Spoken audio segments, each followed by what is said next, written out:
Welcome to Beyond Abuse channel, and today I want to talk about Narcissistic Abuse Disorder, or NPD.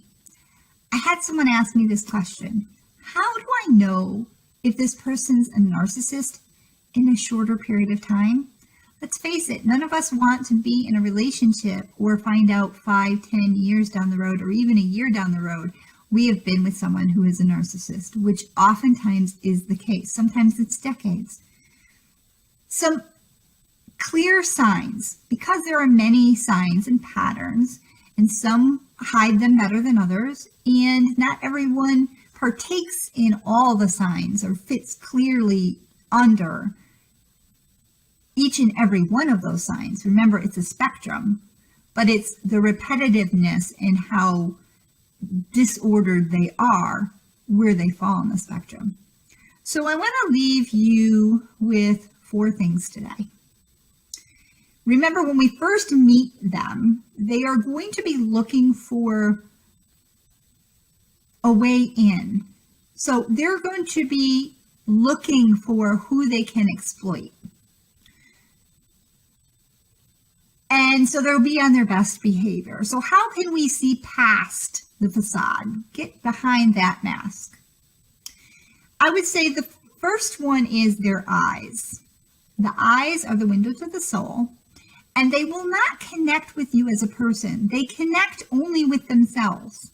So you may see expressions in their face, but they're not able to connect to you and how you're feeling in their eyes. So if you're experiencing happiness, they're not going to be experiencing happiness and joy with your situation, because remember, if you're happy, they're not going to be able to share that with you. They're only happy if they're happy. It has nothing to do with you. The average person can connect with that happiness. It brings them joy. That's not what they do. They will feel resentment because you're happy. They're happy. That's to somehow take something from them. So their eyes will not connect. So when you look at them, when I say the eyes are the window of the soul, are you able to see beyond the eyes? Are you able to feel what they're feeling beyond and deeper? If you stare into their eyes, what are those eyes telling you? That is the first one. The second one is their smile. Their smile will tell you a lot about what's going on in there. Are they looking at you with a smirk?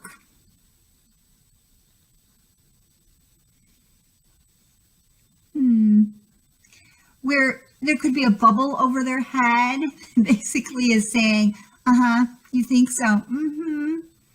Yeah, you're so smart. You think so? Wait, you'll see. That smirk is telling you there's a whole conversation going on in their heads that they secretly are not going to let you in on. They will not share. So that's the third one for you. They're not sharers. They're going to tell you limited information, and what they do tell you most of the time won't be true. It's basically they want to get you to do all the talking, and they're like this secret reporter that's taking all this information, and they want to use it against you. So they're basically logging in all of it. So they may appear to be really good listeners, and I'm sorry, those who are good listeners may get a bad rap on that, but that person who's a good listener is mirroring back. They have empathy. There's other things going on. They're like a reporter that they're just putting in their time.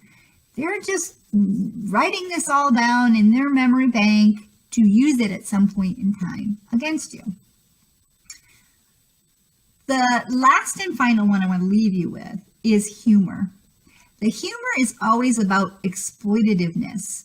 They want to laugh at someone. There's gossip and there's harm that's being done. It's not about connecting, problem solving. It's not about laughing with you. It's about laughing at you, laughing at other people. Look at them. Look. It's about lifting up their ego and putting other people down.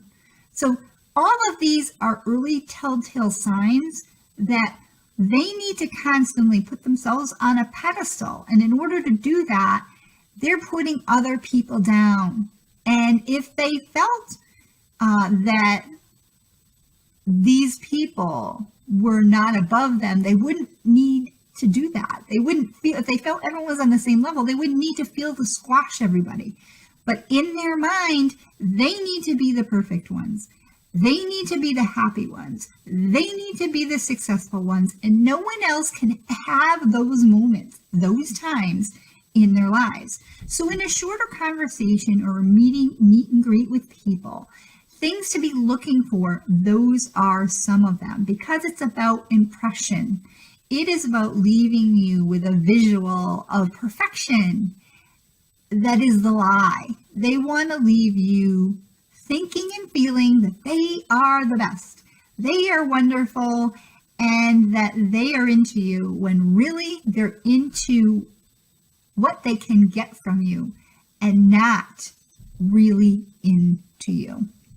So trying to avoid getting into a deeper relationship with someone who doesn't have any depth is the key to keeping them at bay. We don't want to give them what it is they want. That's what keeps them coming back and exploiting and taking from us. Those are 4 keys that I believe are helpful to avoiding the narcissist when you first meet people who may be high up on the spectrum. Thank you again for joining in, sending you out with much peace, love, and joy, and balance. Mind, body, heart, and soul connection that is you. Thank you again for tuning in. I look forward to seeing you again real soon.